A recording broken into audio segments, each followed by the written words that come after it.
সুনানে তিরমিজি আর মুস্তাদরাকে হাকিম, মুসনাদে আহমদ ইবনে হাম্বলের হাদিস। আল্লাহ যখন পৃথিবী বানালেন, এই পৃথিবীটা ঘোরার পাশাপাশি কাঁপাকাঁপি শুরু করে দিল। এই পৃথিবীর কাঁপাকাঁপি বন্ধ করার জন্য রব্বুল আলামিন পৃথিবীর মধ্যে পাহাড় গেড়ে দিলে। 7টা tectonic plate, 7 tectonic plates creates the mountain range on earth. 7টা টেকটনিক প্লেট আল্লাহ দিলেন। পৃথিবী সৃষ্টি করার পরে পৃথিবী কাঁপে, আল্লাহ পাথর দিয়ে পেরেক মারলেন, পৃথিবী আর কাঁপে না। সুবহানাল্লাহ কোন ফেরেশতারা দেখে তো হওয়া। ফেরেশতারা বলে, আল্লাহ পাহাড়ের এত শক্তি, পাহাড় গেড়ে দিলেন পৃথিবীতে, আর পৃথিবী কাঁপে না। হাল মিন খালকিকা আশাদ্দু মিনাল জিবাল, আল্লাহ আপনার সৃষ্টির মধ্যে পাহাড়ের চেয়ে শক্তিশালী কি কিছু আছে? আল্লাহ বললেন, নাআম, আছে। আল হাদিদ, লোহা। লোহা পাহাড়ের চেয়ে শক্তিশালী, কারণ লোহা পাহাড়ে মারলে পাহাড় ভেঙে যায়, ঠিক কিনা? ফেরেশতারা আরো অবাক, লোহা এত শক্তিশালী? হাল মিন খালকিকা আশাদ্দু মিনাল হাদিদ, আল্লাহ তাহলে লোহার চেয়ে শক্তিশালী মনে হয় কিছু নাই, আছে? আল্লাহ বললেন, নাআম, আছে। আন্নার, আগুন, কারণ আগুনের মধ্যে লোহা ফেলে দিলে লোহা গলে যায়, ঠিক কিনা? ফেরেশতারা তো আরো অবাক। ফেরেশতারা বলে, তাই নাকি?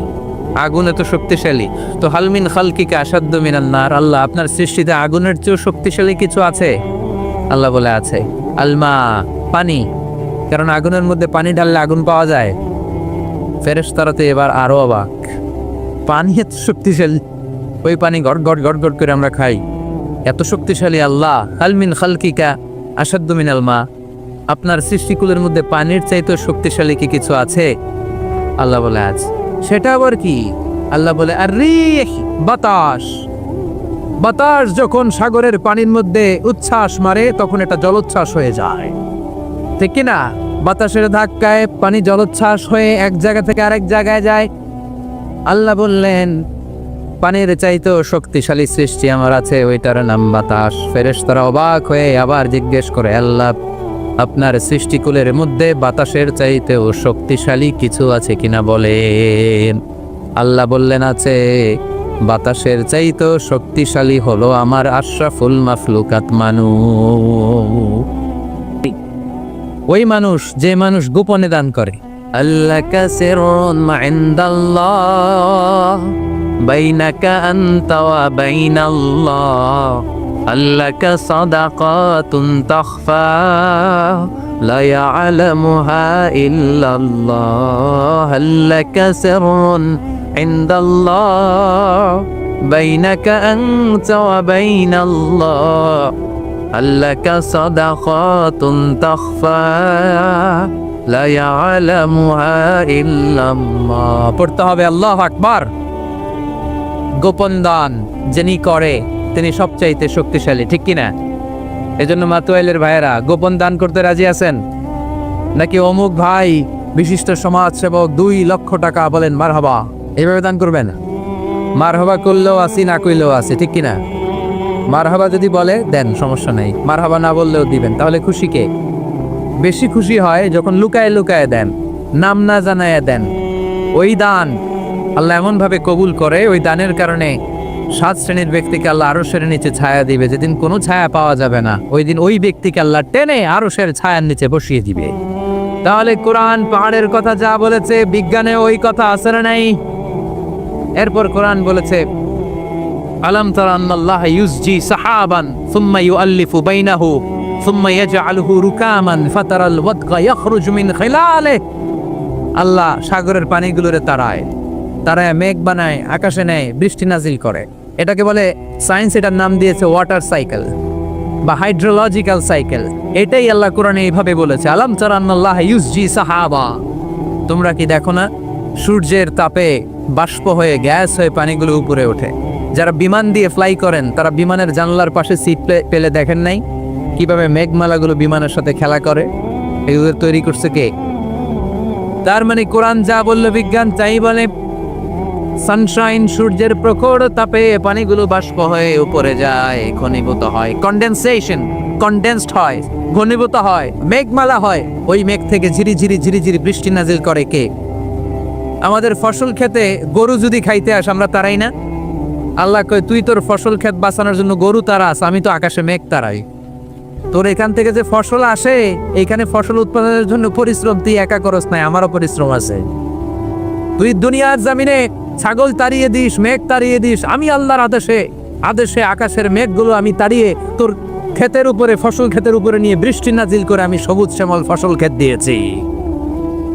তার মানে সায়েন্স যা বলেছে আর বিজ্ঞান যা বলেছে মিল আছে না নাই?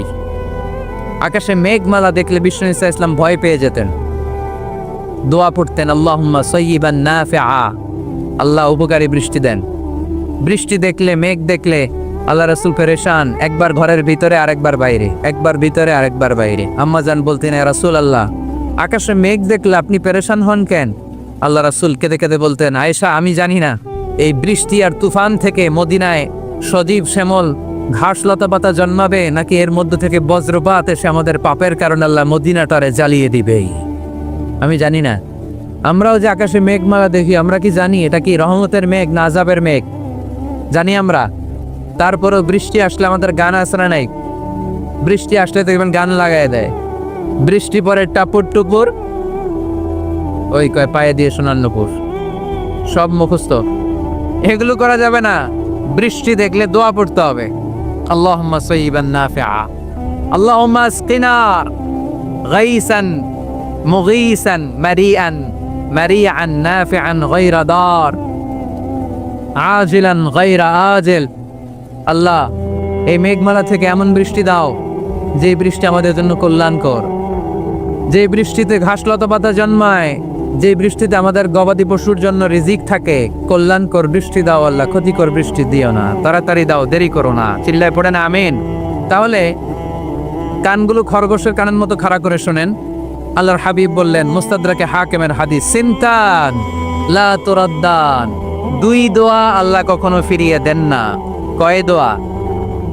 এক হচ্ছে ইনদান নিদা, আজানের পরে যে দোয়াটা করা হয়, আজান আর একামতের মাঝখানে দোয়া, আজানের সময় দোয়া, এই দোয়া আল্লাহ ফিরিয়ে দেয়, একটা গেল। দুই নাম্বার হচ্ছে তাহতাল মাতর, বৃষ্টির নিচে দাঁড়িয়ে দোয়া করলে ওই দোয়া কবুল করে কে? আর আমরা বৃষ্টির নিচে দাঁড়িয়ে আঁকা বাঁকা মেঠো পথে কোন রূপসী হেঁটে যায়, আছে না নাই? বৃষ্টি আসলে আমরা ভাবুক হয়ে যাই, দরজা জানলা বন্ধ করে দিয়ে অনেকে গান বাজনা ছেড়ে দেয়, হিন্দি গান লাগায় দেয়। এই 16ই ডিসেম্বরেও দেখলাম কিছু কপাল পোড়া বাংলা দেশাত্মবোধক গানের পরে হিন্দি গান লাগাই দিস। কত বড় ডাকায়, কোথায় কি করতে হবে ওইটাও জানেন। তো এই জন্য বৃষ্টি নাজির হলে আমরা যেন আল্লাহর কাছে দোয়া করি। বৃষ্টির সময়ে দোয়া করলে ওই দোয়াটা কবুল করে কে? তাহলে ফিজিক্সের এই পোর্শনে আমরা লোহা নিয়ে কথা বললাম, বায়োলজিক্যাল অ্যাসপেক্ট অফ মাউন্টেইনস, পাহাড় নিয়ে কথা বললাম পানি নিয়ে। এবার আমরা জুলজি নিয়ে কিছু কথা বলে মুনাজাতের দিকে যাব ইনশাআল্লাহ। প্রাণীবিদ্যা, জুলজি মানে কি? প্রাণীর কথা তো আর কোরআনে নাই। প্রাণীর নামে আল্লাহ কোরআনে একটা সূরা দিয়ে দিয়েছে, সূরাতুল আনআম। আবার 5টা প্রাণীর নামে আলাদা আলাদা সূরা আছে না নাই? সূরাতুল বাকারা, বাকারা মানে সূরাতুল ফিল, ফিল মানে সূরাতুন নামল, নামল মানে পিঁপড়া, সূরাতুন নাহাল, নাহাল মানে মৌমাছি, সূরাতুল আনকাবুত, আনকাবুত মানে মাকড়সা। 5টা প্রাণীর নামে কোরআনে সূরা দিছে কে? আবার আল্লাহ বললেন, ওয়া ইন্না লাকুম ফিল আনআমি লাইবরাতান নুসকিকুম মিম্মা ফি বুতুনিহি মিন বাইনি ফারসিন ওয়া দামিন লাবানান খালিসান সাইগান লিশ-শারিবিন।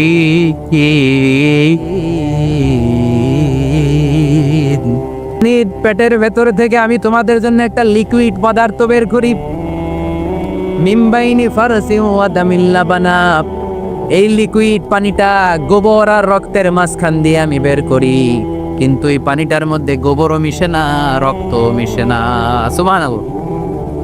লাবানান খালিসান, এটার নাম ফ্রেশ মিল্ক, এটার নাম সাইগান লিশ-শারিবিন, খেতে খুব সুস্বাদু। সুবহানাল্লাহ পড়েন। মা তো এলে গরু গাভী পালেন নাকি আপনারা? কারা কারা পালেন দেখি? ছাগল পালেন কারা কারা? মা বাআসাল্লাহু নাবিয়্যান ইল্লা রাআল গানাম, এই দুনিয়ায় এমন কোন নবী নাই যে নবী ছাগল চড়ায় নাই। ছাগল চড়ানো নবীর সুন্নাত। সুবহানাল্লাহ কইলেন না? তাহলে মেকানিজমটা দেখেন, what a brilliant mechanism of discharge in milk from animals body. আল্লাহ বললেন মিমবাইনি ফারসিউ ওয়া দামিল লাবানা। ফার্স মানে গোবর, ফার্স মানে দাম মানে রক্ত, দাম মানে, তাহলে গরুর পেটের এক লাইনে থাকে গোবর, এক লাইনে, আরেক লাইনে রক্ত। গোবরও নাপাক, রক্ত, গোবর খাওয়াও হারাম, রক্ত খাওয়াও। দুই হারামের মাঝখান থেকে, দুই পচা জিনিসের মাঝখান থেকে, দুই বিদঘুটে জিনিসের মাঝখান থেকে দুধ আমাদের জন্য বের করে দেয় কে? মেকানিজমটা দেখছেন? মিমবাইনি ফারসি ওয়া জামিল লাবানা, একদিকে গোবর একদিকে রক্ত, মাঝখান দিয়ে স্বচ্ছ দুধ, সুবহানাল্লাহ পড়ে। এই দুধ এমন একটা খাবার, এটা খেয়ে হজম করতে পারলে আজীবন বেঁচে যাবে। নিউট্রিশনের যে ইনগ্রেডিয়েন্টস আছে 6টা, পুষ্টি উপাদান 6টাই আছে দুধের। এজন্য আল্লাহ রাসূল সাল্লাল্লাহু আলাইহি ওয়াসাল্লাম দুধ বড্ড পছন্দ করতেন, আর বলতেন আলাইকুম বি আলবানিল বাকার, তোমরা গরুর দুধ খেও, ফাইন্নাহা তুরাম্মু মিনাল আশজার, কেননা গরুর দুধ এটা ঘাস লতা পাতার নির্যাস। গরু কি খায়? ফাস্ট ফুড খায় না? গরু বার্গার খায় না? ফ্রেঞ্চ ফ্রাইজ খায় না? টিক্কা খায় না? চিকেন কাবাব? গরু কি খায়? এই ঘাস খাবেন, মানে শাকসবজি খাবেন। গরু ঘাস খায়, এজন্য গরুর পেট থেকে দুধ বের করে দেয় কে? আলাইকুম বি আলবানিল বাকার, তোমরা গরুর দুধ খেও। কত বড় ডাক্তার ছিলেন বিশ্বনবী মুহাম্মদ সাল্লাল্লাহু, এমন বিশ্বস্ত নবী, যেটা খাইতে বলছে ওইটা খাইলেই ডাইরেক্ট অ্যাকশন। কালিজিরা খেতে বলতেন, মধু খেতে বলতেন, লাউ খেতেন। লাউ খেলে পেট যত ঠান্ডা থাকে, পৃথিবীর কোনো খাবার এত ঠান্ডা হয় না পেট, ঠিক কিনা? এজন্য বিশ্বনবী বলছেন আলাইকুম বি আলবানিল বাকার, গরুর দুধ খাবা, ফাইন্নাহা তুরাম্মু মিনাল আশজার, কেননা ঘাস পাতা খেয়ে গরুর ভেতরে আল্লাহ ঘাস পাতার মাধ্যমে দুধ বানায়। আবার বিশ্বনবী বললেন মেরাজের রাতে জিব্রাইল 3টা মগ এনে আমার হাতে দিয়েছিল, এক মগের মধ্যে ছিল পানি, আরেক মগের মধ্যে ছিল মদ, আরেকটা মগের মধ্যে ছিল দুধ। 3টা দিয়ে আমার টেস্টিং শুরু করে দিছে, টেস্টিং করতেছে। বিশ্বনবী ধরেন তো কোনটা ধরবেন? বিশ্বনবী দুধেরটা ধরলেন, কোন সুবহানাল্লাহ। সাইয়েদনা জিব্রাইল বললেন আফাস্তাল ফিতরা, নবী আপনি যেমন ধরছেন তেমন, আপনি যেমন, আপনার স্বভাব যেমন নিয়েছেনও তেমন। এজন্য দুধ খাবেন, বাচ্চাদেরকে দুধ খাওয়াবেন। অনেক মায়েরা বাচ্চাদেরকে বুকের দুধ খাওয়াতে চায় না, ডানু খাওয়ায়, ল্যাকটোজেন খাওয়ায়, সিরেলাক খাওয়ায় না। আমার মায়েরা, আমার সম্মানিত বোনেরা, বাচ্চাদেরকে দুধ খাওয়াবেন। ওয়াল ওয়ালিদাতু ইরদি'না আওলাদাহুন্না হাওলাইন, 2 বছর খাওয়াবেন, কামিলাইন, পরিপূর্ণ, লিমান আরাদা ইয়াতিম্মার রাদাআ। কারণ মায়ের বুকের দুধের প্রথম যে দিক থেকে যে দুধটা বের হয় এটাকে বলে শাল দুধ। এই শাল দুধের মধ্যে অনেক ন্যাচারাল ভ্যাকসিন আছে। ডাক্তাররা বলেছে বাচ্চাদের ব্রেইন, হাড্ডি শক্ত হওয়া, মেমোরি শার্প হওয়া, উদ্যম আর উজ্জীবিত হওয়ার জন্য, সজীব আচরণের হওয়ার জন্য মায়ের বুকের দুধটা খুবই জরুরি। এটা অবশ্যই খাওয়াবেন। আর এই মায়ের বুকের দুধের ভেতরে আল্লাহ বাচ্চার জন্য প্রথম টিকাটা ফ্রি দিয়ে দিছে। বাচ্চার জন্য কিছু টিকা দেওয়া লাগে না, যক্ষা এটা সেটা, প্রথম টিকাটা ফ্রি। প্রথম টিকাটা আল্লাহ দিছে মায়ের বুকের দুধের ভিতরে। এজন্য নিজেরাও দুধ খাবো, বাচ্চাদেরকেও মায়ের বুকের দুধ খাওয়াইতে হবে, ঠিক কিনা? গরুর দুধের ভিতরে অনেক পুষ্টি আছে, হজম করতে পারলে অনেক পুষ্টি। আমরা যেন বেশি বেশি দুধ পান করি, আল্লাহ তুমি তৌফিক দান করো। তাহলে দুধের এই কথা কোরআনে যা আছে, সায়েন্স তাই বলছে। কোরআন বলছে 1000 বছর আগে, সায়েন্স এখন খালি ঘোষণা দিতেছে বাচ্চাদের দুধ খাওয়ান, গরুর দুধ খান, এটা তো উপকার আছে। তার মানে এই প্রাণীকুলের ব্যাপারে প্রাণীবিদ্যার যে তথ্য, কোরআন আর বিজ্ঞান মিল আছে না নাই? এরপরে কোরআন বলেছে মধু খাও।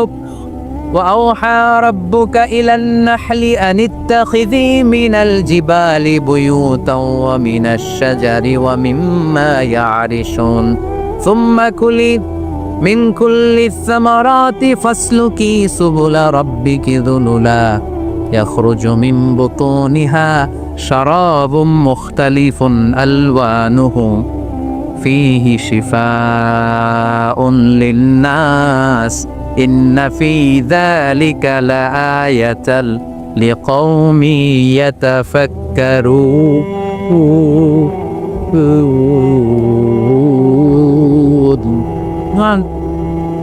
لقوم يتفكرون চিন্তাশীলদের জন্য এই মধুর মধ্যে আল্লাহ চিন্তা রেখে দিয়েছেন।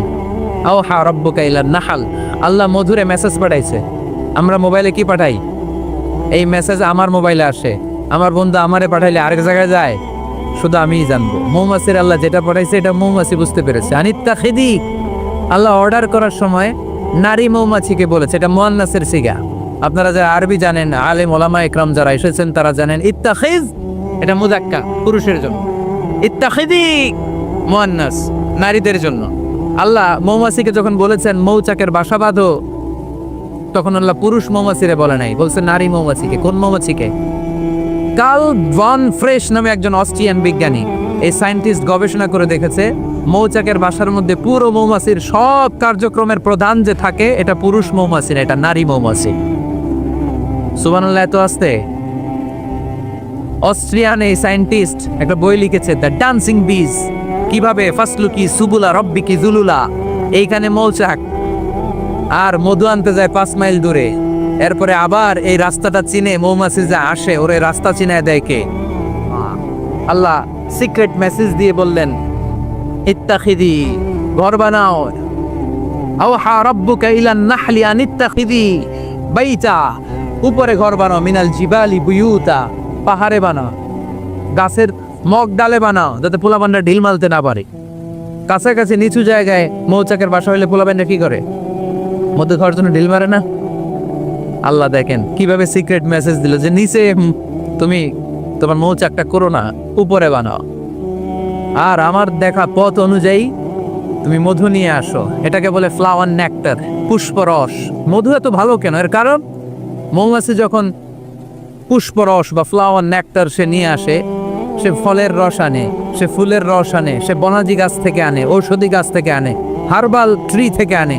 এজন্য মধুর চেয়ে ঔষধি গুণ সম্পন্ন কোন ন্যাচারাল লিকুইড পানীয় পৃথিবীতে আবিষ্কার হয় না। চিল্লা এখন সুবহানাল্লাহ। ফাসলুকি সুবুলা রব্বিকি যুলুলা, এগোতে থাকো। তারপরে মধুগুলোকে নিয়ে বাসার মধ্যে রাখো। এই আয়াত থেকে প্রমাণ হয় পুষ্পরস সংগ্রহ করে মধু এটাকে খেয়ে ফেলে, এমন না মুখ দিয়ে এনে মৌচাকে রেখে দেয়, না, এটা খেয়ে ফেলে। খেয়ে পেটের ভেতরে একটা চেম্বার আছে, আলাদা একটা চেম্বার, ওইখানে এনজাইম দিয়ে এটাকে সমৃদ্ধ করে। তারপর একটা টিউব আছে এটার পেছনে, টিউব দিয়ে মৌচাকের ভেতরে মধুকে পৌঁছে দেয় আমাদের জন্য। কোন সুবহানাল্লাহ। এই অস্ট্রিয়ান সায়েন্টিস্ট উনি গবেষণা কইরা অপারেশন করে মৌমাছি কেটে দেখতে পেল মৌমাছির পেটের ভিতরে একটা পাকস্থলী না আমাদের মতো, ওর পেটের ভিতরে আল্লাহ 2টা পাকস্থলী দিয়েছে। একটা তার নিজের খাবারের পাকস্থলী, আর একটা আমাদের জন্য যে মধু এনে এটাকে এনজাইম লিকুইড দিয়ে সমৃদ্ধ করবে, ওইটার জন্য আরেকটা পাকস্থলী। চিল্লায় পড়তে হবে আল্লাহু আকবার। এজন্য মধু খেতে রাজি আছেন তো? বিষ্ণু ঈসা ইসলাম ফ্রেশ মধু খেতেন, দুর্গন্ধযুক্ত মধু বিষ্ণু সাল্লাল্লাহু আলাইহি সাল্লাম কখনো খেতেন না। আর বিষ্ণু ঈসা ইসলাম বলতেন আলাইকুম বিশিফাইন, তোমরা 2টা শিফা নাও। কোরআনে এই মেসেজটা খেয়াল রাখবে, কোরআনে কালামুল্লাহ মাজিদে 2টা বিষয়ের ক্ষেত্রে আল্লাহ শিফা শব্দ যোগ করেছেন। এক হচ্ছে স্বয়ং কোরআনের ক্ষেত্রে আল্লাহ বলেছেন এটাতে আছে শিফা, আর মধুর ক্ষেত্রে বলেছেন মধুতে দিয়েছি আমি শিফা।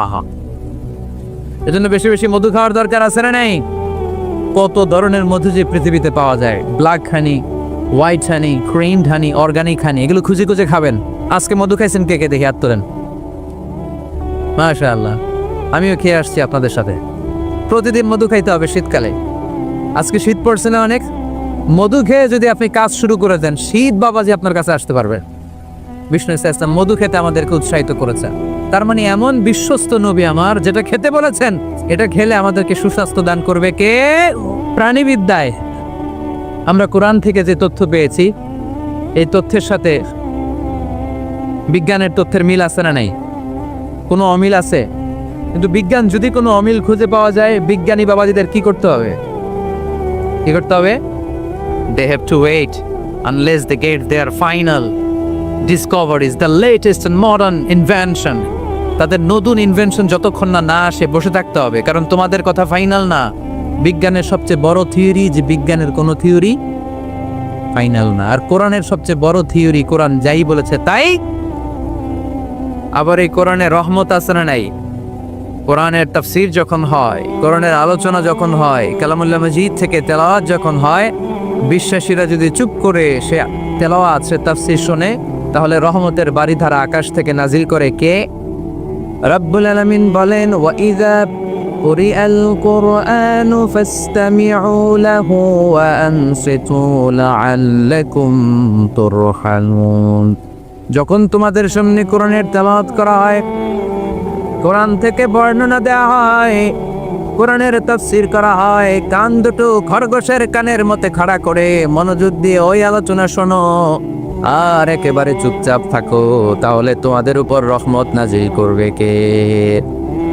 তাহলে কোরআন আমাদের জন্য সুসংবাদ আমরা পেলাম। আবার কোরআন আমাদের জন্য রহমত, mercy, blessings and the bounties from our lord, এটাও পেলাম। এরপরে আল্লাহ বললেন হুদা, কোরআন আমাদেরকে হেদায়েত দেয়। কি দেয়? কোরআনে সব কিছু আছে। কোরআনে ইতিহাসের কথা আছে, তাই বলে কি এটা ইতিহাসের বই? কোরআনে সমাজ বিজ্ঞানের কথা আছে, তাই বলে এটা সমাজ বিজ্ঞানের বই? কোরআনে নবীদের অনেক মজার মজার গল্প আছে, তাই বলে এটা কি গল্পের বই? কোরআনে বিজ্ঞানেরও কথা আছে, তাই বলে কি এটা বিজ্ঞানের বই? না, এটা হেদায়েতের বই। এটা গাইড দেয় যারা মুত্তাকি তাদেরকে। কোরআনের শুরুতেই আল্লাহ তাআলা এই বিষয়টা আমাদের কাছে ক্রিস্টাল ক্লিয়ার করেছেন, স্পষ্ট করে বলেছেন, যালিকাল কিতাব লা রাইবা ফি হুদাল লিল মুত্তাকিন। This is the book, the most authentic and original and reliable book ever in the world. There is no doubt in it and a guidance to those who are muttaqin. এটা এমন বই যে বইয়ে কোনো ভুল নাই। এই বইয়ে কোনো ভুল আছে? আওয়াজ করে বলেন, কোরআনে কোনো ভুল আছে? কোনো সন্দেহ আছে? সংশয় আছে? হেদায়েতের কিতাব করে মুত্তাকিদের জন্য এটাকে পাঠালো কে? এজন্য রাব্বুল আলামিন বলেন, যালিকাল কিতাবু লা রাইবা ফীহি হুদাল লিল মুত্তাকিন। This is the book, there is no doubt in it. এটা এমন বই যেটাতে সন্দেহ নাই। এটা মুত্তাকিনদের জন্য পথ প্রদর্শনকারী। তাহলে এই কথাটা, এই মেসেজটা আজকে আমাদেরকে মুখস্থ করে নিয়ে যেতে হবে যে কোরআন হেদায়েতের কিতাব। এটা কিসের কিতাব? পথ দেখায়, সত্যের পথ, কল্যাণের পথ, জান্নাতের পথ। ইয়াহদি লিল্লাতি হিয়া আকওয়াম, যে পথটা খুব সুদৃঢ়, খুব মজবুত। কোরআনের এই পথে ডানে বায়ে কোনো মোড় নাই, কোনো ইউটার্ন নাই, কোনো চৌমুহনী নাই, স্ট্রেট ফরওয়ার্ড। এই রাস্তায় যদি দুনিয়ায় আমরা চলতে শুরু করি, এই রাস্তা শেষ হয়ে যাবে জান্নাতুল ফেরদাউসের ভেতরে। আওয়াজ করে পড়ি সুবহানাল্লাহ। এজন্য এই কোরআন থেকে আমাদেরকে হেদায়েত নিতে হবে, এই কোরআন থেকে আমাদেরকে গাইডেন্স নিতে হবে। আমাদের জীবনের চলার পথে যেখানেই আমরা সমস্যায় পড়ব, এই কোরআন থেকে আমাদের গাইডেন্স, হেদায়াত, পথ প্রদর্শন যেটা আল্লাহ তাআলা আমাদের জন্য দিয়েছে, সেটা আমাদেরকে গ্রহণ করতে হবে। কারণ এই কিতাব এমন কিতাব যেটা মানুষকে অন্ধকারচ্ছন্ন একটা পথ থেকে আলোর পথ দেখায়, ঠিক কিনা? বামপন্থীদেরকে ডানপন্থী বানায়, ঠিক কিনা? রাব্বুল আলামিন বলেন, আলিফ লাম রা, কিতাবুন আনজালনাহু ইলাইকা লিতুখরিজান নাসা মিনাল যুলুমাতি ইলান নূর। Muhammad, I've revealed this book in order to lead the mankind out of darkness into the light. অন্ধকারাচ্ছন্ন মানুষগুলোকে অন্ধকার থেকে বের করে টেনে এনে আলোর পথে উঠিয়ে দেওয়ার জন্য এই কোরআনকে পাঠিয়েছে কে? তাহলে আমরা বুঝলাম এটা বিজ্ঞানের কিতাব নয়, যদিও বিজ্ঞান নিয়ে কোরআন কথা বলেছে। এটা ইতিহাসের বই নয়, যদিও অনেক ইতিহাস কোরআনে আছে। এটা গল্পের বই নয়, যদিও নবীদের গল্প পাওয়া যায় এই কিতাবে। এটা হেদায়েতের কিতাব। কিসের কিতাব? আরো জোরে বলতে হবে, কিসের কিতাব?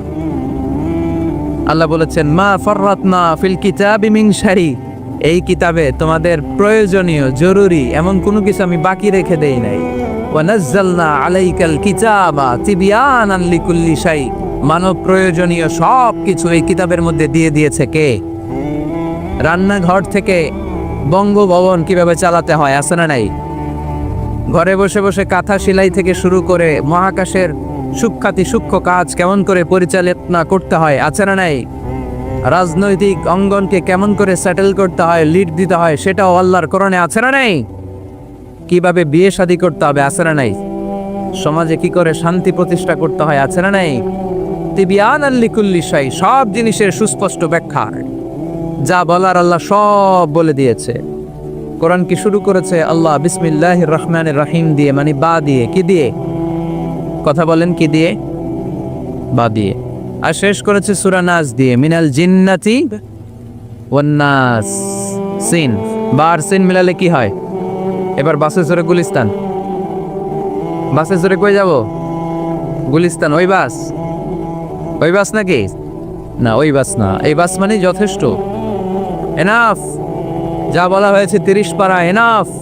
হেদায়েতের জন্য নতুন কিছু লাগবে না। ব্ল্যাক হোলের সামনে আসে, বাচ্চার মুখে হাওয়াই মিঠাই দিলে যেমনি হাওয়াই মিঠাই মুহূর্তেই নাই, ওই তারাও মুহূর্তেই নাই। সুবহানাল্লাহ। মাতো এলে হাওয়াই মিঠাই পাওয়া যায়? পাওয়া যায়? কই পাওয়া যায়? হ্যাঁ, আগে যখন আমরা ছোট ছিলাম আমরা এগুলো খাইতাম তো। কটকটি, কটকটি আছে এখন? ঘরের ওই যে পুরান জোতা টোতা, প্লাস্টিকের বোতল, এগুলো দিয়ে আমরা কটকটি খাইতাম। আর খাইতাম এই হাওয়াই মিঠাই, খুব মজা লাগতো। এগুলো এরকম গোল করে সাজায় রাখতো, জিব্বায় লাগাইলেই নাই। খাইছেন আপনারা? এই ব্ল্যাক হোল হচ্ছে এমন যে ব্ল্যাক হোলের রেঞ্জের মধ্যে কোনো তারা ঘুরতে ঘুরতে ঘুরতে যদি চলে আসে, হাওয়াই মিঠাই মুখে লাগাইলে যেমনি নাই, ওই তারাও নাই। তার মানে কোরআন বলেছে মাওয়াকি আন-নুজুম, সায়েন্স বলেছে ব্ল্যাক হোল। দুটার মধ্যে মিল আছে না নাই? তাহলে কসমোলজি নিয়ে কথা এখানেই শেষ করি। সৃষ্টিতত্ত্বে আমরা যা পেলাম, বিস্ফোরণে সৃষ্টি হয়েছে। কোরআন বলেছে ফাতাকনাহুমা, সায়েন্স বলেছে বিগ ব্যাং থিওরি। কোরআন বলেছে মোসেউন, যেটা অ্যাক্সেলারেট হচ্ছে, সায়েন্স এটার নাম দিয়েছে সুপারনোভা কসমোলজি প্রজেক্ট। কোরআন নাম দিয়েছে মাওয়াকি আন-নুজুম, সায়েন্স বলেছে ব্ল্যাক হোল। প্রতিটা জায়গায় কোরআনের সাথে সায়েন্সের মিল আছে না নেই? এবার আমরা শুনবো এমব্রয়োলজি নিয়ে, ভ্রূণতত্ত্ব। কি তত্ত্ব? ভ্রূণতত্ত্ব। আমরা আমাদের মায়ের পেটের ভেতরে এখন যত বড় আছি তত বড়ই ছিলাম, তাই না? একেবারে ছোট ছোট্ট ছোট্ট ছোট্ট। বাবার শুক্রাণু, মায়ের ডিম্বাণু, দুইটা মিলিয়ে মায়ের পেটের ভেতরে আমার অস্তিত্ব দান করলেন কে? কিছুই ছিলাম না আমি। সায়েন্স 1977-এ হাম অ্যান্ড লিয়েন হুক নামে দুইজন সায়েন্টিস্ট অনুবীক্ষণ যন্ত্র দিয়ে ওরা খুঁজে পেয়েছে যে শুক্রাণুর ভেতরে, স্পার্মের ভেতরে প্রাণের অস্তিত্ব আছে। কিন্তু 1500 বছর আগে এর ভেতরে যে প্রাণ আছে সেটার ঘোষণা কোরআনে দিয়ে দিয়েছে কে? না। ওভাম অ্যান্ড স্পার্ম দুইটা মিলে হয় জাইগোট। তারপর জাইগোট থেকে হয় এমব্রয়ো, ভ্রূণ। আমি, আপনি, আমরা সবাই ছিলাম ছোট্ট একটা ভ্রূণ, ব্যাঙ্গাচির মতো। বর্ষাকালে মাতু আইলে খালে বিলে ব্যাঙ্গের পোনা পাওয়া যায় না? দেখতে মাছের বাচ্চার মতো, তাই না? ছোট বাচ্চারা মনে করে মাছের পোনা, বাড়িতে দইরা নিয়ে আস, মারাকে মা পোনা লয়ে আইছি, মায় দেখা দেখ কোনি আছে না নাই? আসলে কি এটা মাছ? এটা কি ব্যাঙ্গের পোনা? তো আমরা, আমি, আপনি, প্রত্যেকে আমরা ব্যাঙ্গের পোনার মতো ছিলাম, রক্তচোষা জোকের মতো ছিলাম, মায়ের জরায়ুর দেয়ালের মধ্যে লেগেছিলাম। তারপরে আল্লাহ তাআলা আমাদেরকে বড় করতে আরম্ভ করলেন। স্পার্ম ড্রপ থেকে আমরা হলাম ব্লাড ক্লট, রক্তপিণ্ড। সেখান থেকে আমরা হলাম মুদগা, নুতফা, আলাকা, মুদগা, 3 স্টেজ। প্রতি 40 দিন পর পর আমার সাইজ বাড়তে লাগলো। সায়েন্স এটা স্বীকার করেছে যে প্রত্যেক 40 দিন পর বাচ্চার একটা নোটিসেবল ডেভেলপমেন্ট ঘটে। আল্লাহ রাসূল সাল্লাল্লাহু আলাইহি ওয়াসাল্লাম বলেছেন ইন্না খালকাকুম ইউজমাউ ফি বাতনি উম্মিহি 40 ইয়াওমা। প্রতি 40 দিন পর তোমার মায়ের পেটের ভেতরে তোমার সাইজ একটু বড় করা হয়। চিল্লায় পড়ি আল্লাহু আকবার। তারপরে তুমি নুতফা থাকো, নুতফা থেকে তুমি আলাকা হও, আলাকা থেকে মুদগা, স্টেপ বাই স্টেপ রক্তপিণ্ড। তারপরে আমি হয়ে যাই গোশতপিণ্ড। ওই গোশতের ভেতরে আল্লাহ তাআলা আমার স্কেলিটন দেয়, কঙ্কাল। তারপরে এই কঙ্কালের চারদিক দিয়ে গোশত দিয়ে আমাকে আল্লাহ প্রস্তুত করে। সর্বশেষ এই চামড়ার লেভেল দিয়ে মায়ের পেটে আমাকে ডেকোরেটিং করে কে? ওয়ালাকাদ খালাকনাল ইনসানা মিন সুলালাতিন মিন তিন সুম্মা জাআলনাহু নুতফাতান ফি ক্বারারিম মাকিন। ثم خلقنا النطفة علقة فخلقنا العلقة مضغة فخلقنا المضغة عظاما فكسونا العظام لحما ثم أنشأناه خلقا آخر فتبارك الله أحسن الخالقين পড়েন আল্লাহু আকবার।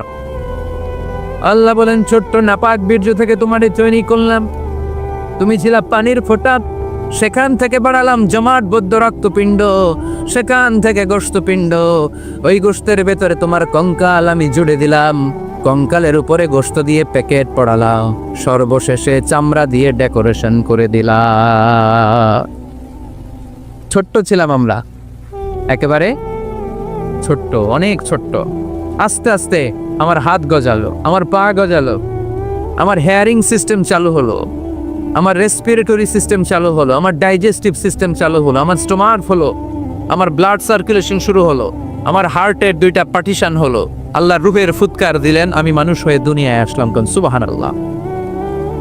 দুইটা পার্টিশন করে দিলেন, আর এই পাম্প মেশিন আমার মায়ের পেটের ভেতরেই চালু করে দিলেন কে? এক মুহূর্তের জন্য যদি এই পাম্প মেশিনটা বন্ধ হয়ে যায়, মুহূর্তে আমার ঠুস বানায় দিবে কে? আয় রে মানুষ রঙিন ফানুষ, দম ফুরাইলে তবু তো ভাই কারোরই নাই একটুখানি।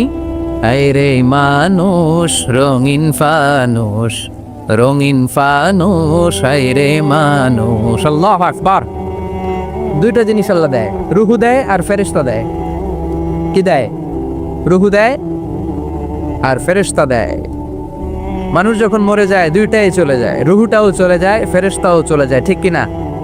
আমাদের কাঁধে ফেরেশতা আছে না নাই?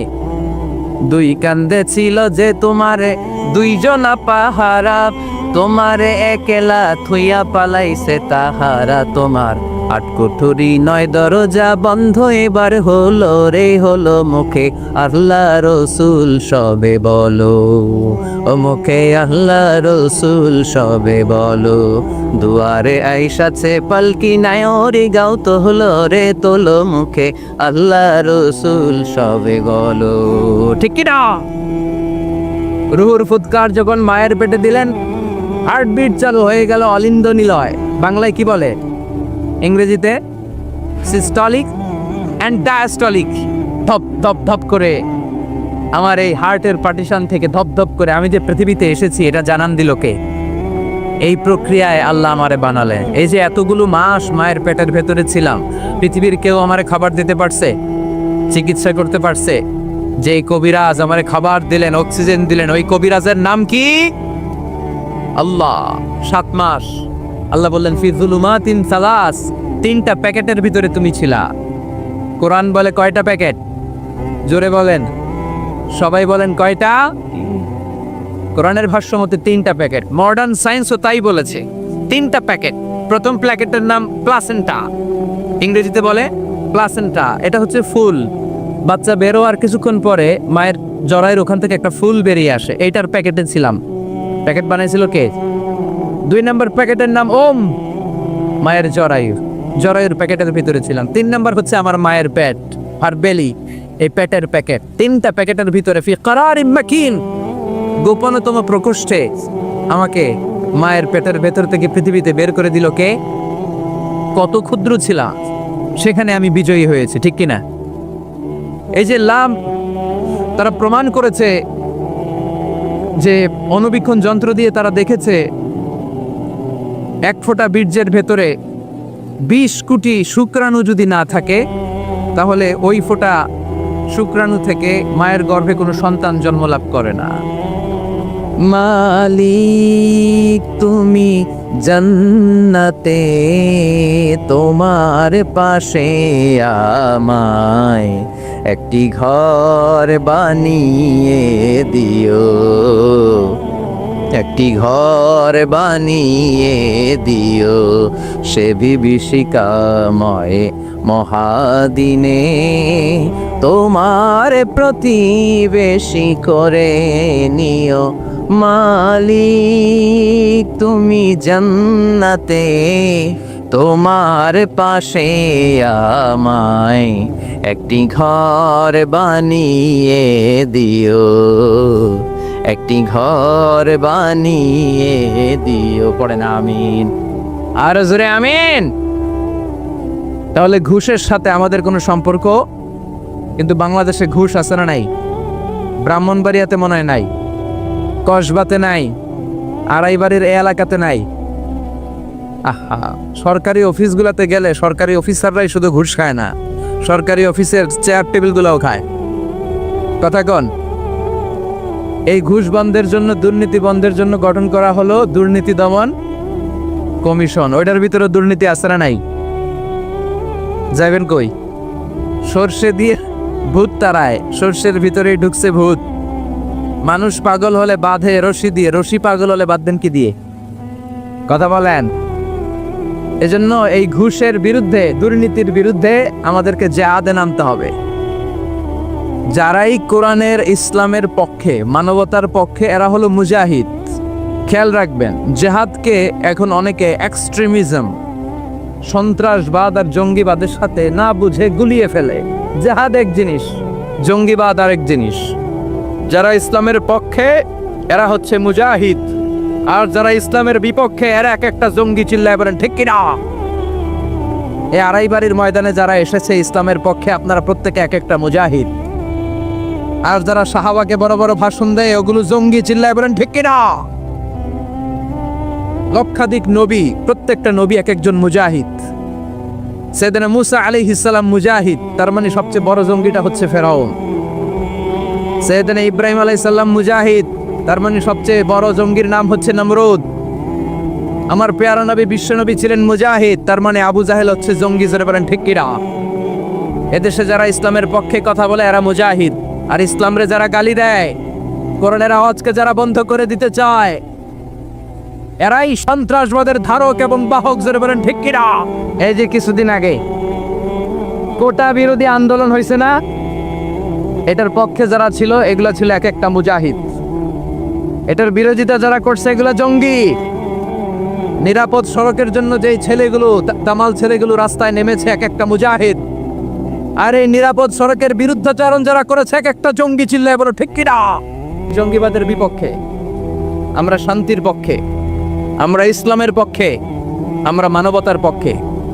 বিশ্বনবী যখন কোনো যুদ্ধে যেতেন, বিশ্বনবী তার chief of the military, chief of the ব্যাটালিয়নকে বলতেন, খবরদার, যে এলাকায় অ্যাটাক করবা ওই এলাকার কোনো বৃদ্ধ বৃদ্ধার গায়ে হাত তোলা যাবে না। ওই বিধর্মীদের যে ধর্মগুরু আছে, পোপ, সন্ন্যাসী, সাধু বাবা, খ্রিস্টিয়ান ফাদার, এদের গায়ে হাত তোলা যাবে না।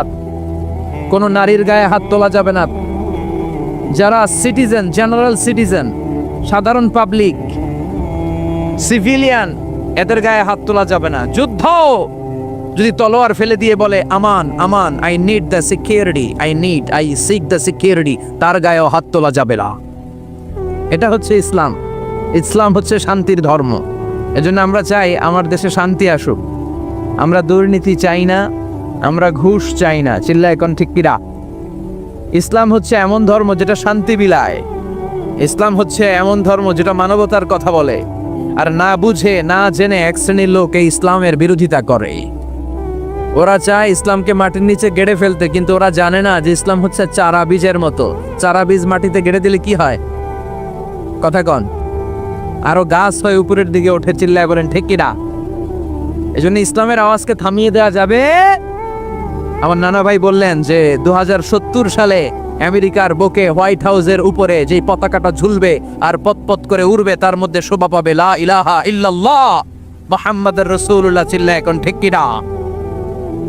বিশ্বব্যাপী মুসলমানদের আজ গণজাগরণ। ইউরোপ, আমেরিকাতে মসজিদের সংখ্যা বাড়তে শুরু করেছে।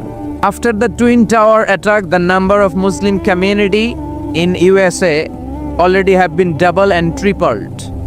টুইন টাওয়ার অ্যাটাকের আগে আমেরিকায় মুসলমান জাত ছিল, এখন ডবল থেকে 3 গুণ হয়ে গেছে। মসজিদের সংখ্যা বাড়তেছে, কনভার্টেড মুসলমানের সংখ্যা বাড়ছে। আজকে যেমনি 3 জন শাহাদা পড়ে মুসলমান হলো, এরকম শাহাদা পড়ে পড়ে মুসলমান হওয়ার সংখ্যা, এই লিস্টটা প্রতিদিন বাড়ছে আর বাড়ছে। পড়েন সুবহানাল্লাহ। এজন্য আগামীর দিনটা হচ্ছে ইসলামের জন্য। গোটা বিশ্বব্যাপী ইসলামের জয়গান হবে আগামী দিন। চিল্লায় বলেন ঠিক কিনা? আল্লাহ সেই মিছিলে তুমি আমাদেরকে শামিল করার তৌফিক দান করো, আমাদেরকে শাহাদাতের মৃত্যু নসিব করো। আমাকে শহীদ করে সেই মিছিলে শামিল করে নিও, যে মিছিলের নেতা মীর হামজা ওবায়ে খাব্বা আল্লাহর কাছে ছিল অতি প্রিয়। শামিল করে নিও, আমাকে শহীদ করে সেই মিছিলে শামিল করে নিও। পড়ে না আমিন। শাহাদাতের তামান্না যার অন্তরে থাকে না সে মুমিন হতে পারে? সে হচ্ছে মুনাফিক। বিশ্বনবী বলেন শাহাদাতের তামান্না, বাসনা, ইচ্ছা নিয়ে কেউ যদি বিছানায় শুয়ে ডায়রিয়াতেও মারা যায়, কিয়ামতের দিন শহীদদের তারে তারে দাঁড় করায় দিবে কে? আল্লাহ তুমি আমাদের শাহাদাতের মৃত্যু নসিব করো। আল্লাহুম্মা রযুকনা শাহাদাতান ফি সাবিলিক ওয়াল মাউতা ফি বালাদি রাসূলিক। চিল্লায় পড়েন আমিন। পীরে কামেল আবু সাইদ আসগার আহমদ আল কাদিরি রহমতুল্লাহি আলাইহির 81তম মাহফিলে ইসালে সওয়াব আড়াইবাড়ি দরবার শরীফ, কসবা, ব্রাহ্মণবাড়িয়া। আজকের এই মহতি প্রোগ্রামের সভাপতি অধ্যক্ষ মোহাম্মদ গোলাম সরোয়ার সাইদি পীর সাহেব, আড়াইবাড়ি দরবার। মুহতারামি ওয়া মুখাররমি, আমার মাথার তাজ, আমার প্রিয় নানা ভাই, আল্লাহ তুমি ওনার হায়াত দারাজ করো। কোরআনের কথা, ইসলামের কথা যে দারাজ কণ্ঠে তিনি দরবার সহ গোটা বিশ্বে ছড়িয়ে দিচ্ছে, আল্লাহ তুমি উত্তর সফলতা দাও, আরো বেশি বেশি তৌফিক দাও। আওয়াজ করে পড়ি আমিন। আসুন আমরা আল্লাহর নামের বরত্বের ঘোষণার জন্য 3টা তাকবীর পড়ি। তাকবীর পড়ে আমরা মহাবিশ্বয় মহাগ্রন্থ আল কোরআনুল কারীম থেকে কিছু কথা শুনি। অনেক রাত আপনারা বসে আছেন, এটাই প্রমাণ করে এখানে অনেকগুলো আল্লাহর ওলির মিলন মেলা বসেছে। আজকের এই মাহফিলটাকে, আমাদের বলা এবং শোনাকে আল্লাহ তুমি আমাদের নাজাতের ওয়াসিলা বানাও। আরো জোরে পড়ি আমিন। আসুন আমরা 3টা তাকবীর দেই আল্লাহর নামের। তাকবীর দিয়ে আমরা সরাসরি তাফসীরের দিকে যাব, ভাগাভাগি করে দেব। বিবাহিতরা আগে দিব, অবিবাহিতরা পরে দিব, তারপরে সবাই দিব ইনশাআল্লাহ। পড়ে বিবাহিত কারা কারা আসছেন দেখান তো আমারে। নাওয়ান মাশাআল্লাহ। এবার অবিবাহিতরা হাত তোলো।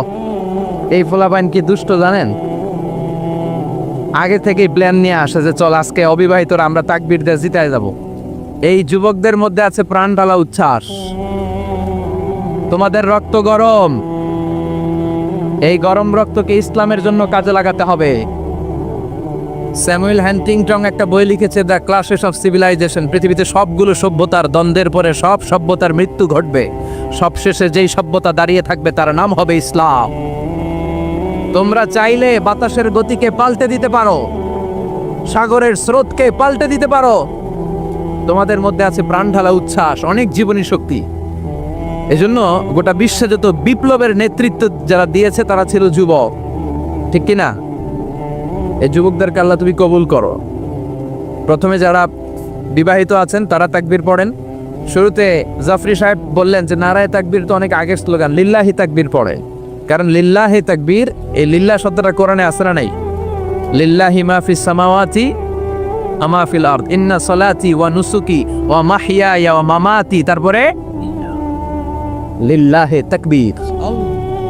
তো প্রথমে বিবাহিতরা তাকবীর পড়বেন, এরপরে অবিবাহিতরা, এরপরে সবাই মিলে। শুরুতে বিবাহিতরা পড়েন।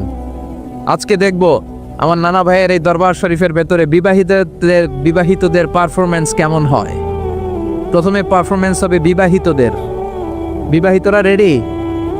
আচ্ছা, প্রথমে আপনারা তাকবীর পড়েন, লিল্লাহি তাকবীর। এই কোরআনে কোনো ভুল আছে? সন্দেহ আছে? কোনো সংশয় আছে? এই কোরআন দিয়ে বাংলাদেশের সব বিধানগুলো চালু হোক, চাই কি চাই না? আমার এই কোরআনের আইন দিয়ে আমাদের ক্যান্টনমেন্টের সবগুলো ভবন চলুক, চাই কি চাই না? আমাদের গণভবন, বঙ্গভবন কোরআন দিয়ে চলুক, চাই কি চাই না? সংসদ ভবনের প্রতিটি আইন কোরআনের আলোকে পাশ হোক, চাই কি চাই না? আমরা চাই ইসলামকে বিজয়ী শক্তি হিসেবে দেখতে। আল্লাহ এই স্বপ্ন যেন এদেশে পূরণ হয়। আবারও পড়ি আমিন। আমি আমার খুতবার শুরুতে সূরাতুল ইখলাস তেলাওয়াত করেছি, শুনেছেন না আপনারা সবাই? এই সূরাটা আমাদের সবারই মুখস্থ, ঠিক কিনা? ভাবলাম অনেক রাত লম্বা চূড়া কথা না ধরে ছোটোখাটো কোনো কথা ধরি যেটার ভেতরে বরকত থাকবে বেশি, অল্প সময়ে সারা যাবে। খুঁজে পেলাম সূরাতুল ইখলাস, যেটা আমাদের মধ্যে খুব অভাব। এই ইখলাসের বড্ড অভাব, ঠিক কিনা? সব জায়গায় শো অফ খুব বেশি। মাহফিল করতে গেলেও লোকজনদের ডিমান্ড থাকে, হুজুর মাহফিল জমাইতে হবে। কি করতে হবে? মাহফিল আবার জমাই কেমনে? মাহফিলে তো আমরা কোরআন সুন্নাহ থেকে যা শিখেছি কিছু কথা আপনাদের সাথে শেয়ার করব, কিন্তু আমাদেরকে বলে দেয় হুজুর মাহফিলে কিন্তু জমাইতে হবে। আচ্ছা গেল জমানো। অনেক জায়গায় বলে হুজুর আপনার কিন্তু কাঁপাইতে হবে। কি করতে হবে? কাঁপাইতে হবে। আবার অনেক জায়গায় বলে হুজুর মাহফিল কিন্তু ধরে রাখতে হবে। তো আমরাও আছি বিপদে। আমরা কোনো জায়গায় জমাইতে হয়, কোথাও কাঁপাইতে হয়, কোথাও আবার ধরে রাখতে হয়। আছে না নাই? তো এগুলো থেকে বেরিয়ে আসেন। সব কাজগুলো যেন হয় ইখলাসের সাথে। অন্তরে ভয় যদি কারো থাকে, তাদের মধ্য দিয়ে এই কাজ প্রকাশিত হতে পারে। যাদের হৃদয়ে আছে আল্লাহর ভয়, তারা কবু পথ ভুলে যায় না। আল্লাহর প্রেম ছাড়া এই দুনিয়া কারো কাছে কোনো কিছু চায় না। রাতের আধারে যারা সেজদাতে রয়, দু চোখের স্রোতে নদী যেন বয়। ছলনার হাতছানি যতই আসুক, পেছনে ফিরেও সে তাকায় না। যাদের হৃদয়ে আছে আল্লাহর ভয়, তারা কবু পথ ভুলে যায় না। আল্লাহর প্রেম ছাড়া এই দুনিয়ায় কারো কাছে কোনো কিছু চায় না। ঠিক কিনা? এজন্য মুমিনের অন্তরে থাকতে হবে একজনের ভয়। তিনি কে? সূরাতুল ইখলাসের তাফসীর শুনবো, পড়েন ইনশাআল্লাহ। এমন একটা সূরা যে সূরাটা আমাদের সবার মুখস্থ, তাই না? মুখস্থ নাই কার কার?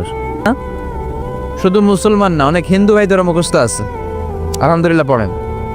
মুসলমানদের সাথে থাকতে থাকতে অনেক হিন্দুরাও পড়ে, অনেক হিন্দুরাও কালিমা পড়ে, জানেন?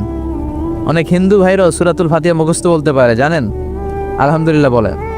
আমাদের এই অনেক মাহফিলগুলোতে হিন্দু ভাইরা কিন্তু আসে এবং লুকিয়ে লুকিয়ে কোরআনের কথা শুনে। অনেক ভাইরা আসে, বিভিন্ন ধর্মের বর্ণের পেশার লোকেরা। একজন বলল হুজুর আপনার মাহফিল শোনার জন্য 60 জন পুলিশ আসছে আজকে, 60 জন। আল্লাহ ভাইদেরকে তুমি কবুল করো। প্রশাসনের যারা আছে আল্লাহ তাদেরকে তুমি কবুল করো। নিরাপত্তার জন্য যারা এসেছে, সিআইডি, এনএসআই, র্যাবের ভাইরা, পুলিশের ভাইরা, আল্লাহ তাদেরকে তুমি ইসলামের জন্য কবুল করো। আপনারা জানেন যে আমি যখন কথা বলি, I consider my lecture as a class. আমি আমার তাফসীর প্রোগ্রামগুলোকে ক্লাসের মতো নেই, ফলে আমি কিছু জিজ্ঞেস করি আর আমার শ্রোতারা আমাকে উত্তর করে। তো শেষ পর্যন্ত আমি আপনাদেরকে জিজ্ঞেস করলে উত্তর করা যাবে তো? শেষ পর্যন্ত জেগে থাকতে হবে, কিন্তু ঘুমানো যাবে না। যে সূরাটার তাফসীর নিয়ে বসেছি, সূরাটার নাম, আল্লাহ আমাদের ইখলাস বাড়িয়ে দাও। সূরাতুল ইখলাস ছোট্ট একটি সূরা।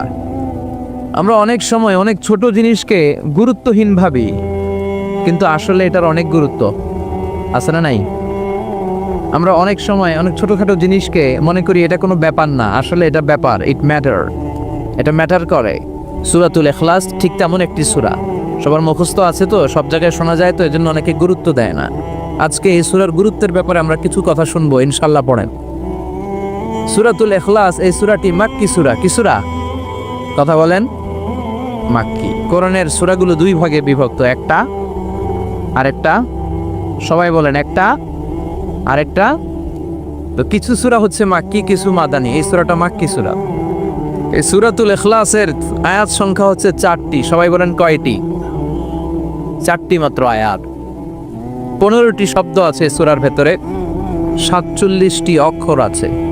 যে সূরাটি আমাদের প্রত্যেকের কলিজার ভেতরে আছে না নাই?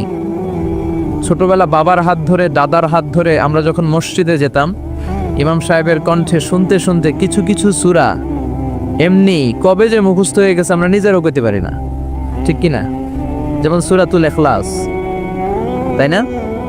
সূরাতুল ফাতিহা কবে যে মুখস্থ করছি আমরা জানি না। সূরাতুল ইখলাস শুধু সূরাতুল ইখলাসের নাম নয়, ইখলাস ছাড়াও এই সূরার আরো অনেকগুলো নাম আছে। এই সূরার একটা নাম হচ্ছে সূরাতুত তাওহীদ। কি নাম? সবাই বলেন কি নাম? তৌহিদেরি মুর্শিদ আমার মোহাম্মদের নাম বলো, মোহাম্মদের নাম। আল্লাহর নাম জপলে বুঝতে পারি আল্লাহরই কালাম বলো, মোহাম্মদের নাম। ওই নামেরই রশি ধরে যাই আল্লাহর পথে, ওই নামেরই ভেলায় চড়ে ভাসি নূরের স্রোতে। ওই নামের বাতি জেলে দেখি আরশের মুকাম বলো, পড়েন মোহাম্মদের নাম। তৌহিদেরি মুর্শিদ আমার মোহাম্মদের নাম বলো, মোহাম্মদের নাম। আল্লাহর নাম জপলে বুঝতে পারি আল্লাহরই কালাম বলো, মোহাম্মদের নাম। সুবহানাল্লাহ পড়েন। এই সূরার একটা নাম হচ্ছে সূরাতুত তাওহীদ। কি নাম? তাওহীদ। তাওহীদ মানে একত্ববাদ। তাওহীদ মানে একত্ববাদ, oneness of God, the oneness of creator. আমাদের স্রষ্টা একজন, চিল্লায় বলেন কয়জন? এটাকে বলে তাওহীদ। আর এর বিপরীত হচ্ছে শিরক, যে শিরকের সাথে আমাদের কোনো সম্পর্ক। আল্লাহ সব গুনাহ মাফ করে, শিরকের গুনাহ মাফ করে। কথা বলেন। ইন্নাল্লাহা লা ইয়াগফিরু আন ইউশরাকা বিহি ওয়া ইয়াগফিরু মা দুনা যালিকা লিমান ইয়াশা। আল্লাহ বলেন, গোলাম আমি সব ধরনের গুনাহ ক্ষমা করে দেই, সব ধরনের পাপকে আমি ক্ষমা করে দিতে পারি, কিন্তু শিরকের গুনাহ আমি কবু ক্ষমা করি না। সব গুনাহ আমি ক্ষমা করি, শিরকের গুনাহ আমি ক্ষমা করি না। কেননা শিরক হচ্ছে ইন্না শিরকা লা যুলমুন আযীম। এটা মহাপাপ, এটা বড় পাপ, এটা সব পাপের বাপ, ঠিক কি না?